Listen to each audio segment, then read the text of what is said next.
एबे भी आंचलिक पाणीपाग विज्ञान केन्द्र पक्षर पाणीपाग को नहीं एक बड़ खबर सामना को आसी। सूचना अनुଯାयी तातीर फुटिब अधा ओडिशा।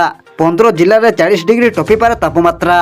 तातीरे फुटिब अधा ओडिशा। पश्चिम और आभ्यंतरण ओडिशा 15 जिले तापमात्रा 40 डिग्री टपिपारे। बुधवार अर्थात गतकाली टिटिलागढ़ 44 डिग्री छुईला तापमात्रा। सेहीपरि बलांगीर, नुआपड़ा, सोनपुर, बौद्ध, भवानीपाटना, बरगढ़, झारसुगुड़ा भली जिले में निआ वर्षा होईपारे। सेथिपाई पाणीपाग विभाग सतर्क कराइछि। तेबे आसंतु आजिर पाणीपाग विस्तृत खबर उपर नजर पकाइबा, किंतु ता पूर्वरु भिडियो को गोटे लाइक करंतु एवं भिडियोटी को आपण मानक सांगसाथी मानक बहु मात्रा रे शेयर करंतु।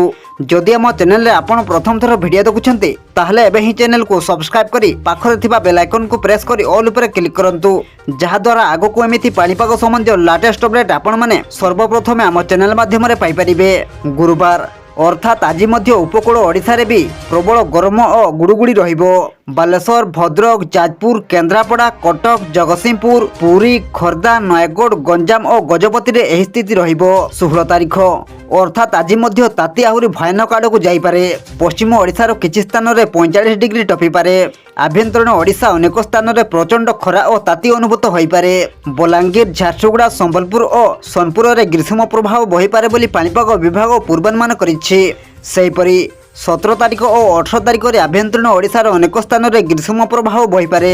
उपकूल ओडिशा रे गरम और गुड़ुगुड़ी त्राही मिलिबनी। तेबे उत्तर ओडिशार किछि स्थान में घड़घड़ी सह वर्षा होइपारे। सेहीपरि 17 तारिख अर्थात आसंता काली मयूरभंज, केन्दुझर और बालेश्वर रे घड़घड़ी सह वर्षा होइपारे। एहा सहित 18 और 19 तारिख में गंजाम, गजपति, रायगड़ा, कोरापुट और मालकानगिरी रे घड़घड़ी सह वर्षा होइपारे बोली पाणीपाग विभाग आकलन करिछि। टिटिलागढ़ रे आज दिन तापमात्रा सर्वाधिक 41.7 डिग्री रहिबो। सेहीपरि हीराकुद और संबलपुर रे 41.5 डिग्री, भवानीपाटना और झारसुगुड़ा रे 41 डिग्री, बलांगीर रे 40.3 डिग्री, तारचेर रे तापमात्रा 40 डिग्री रहिबो।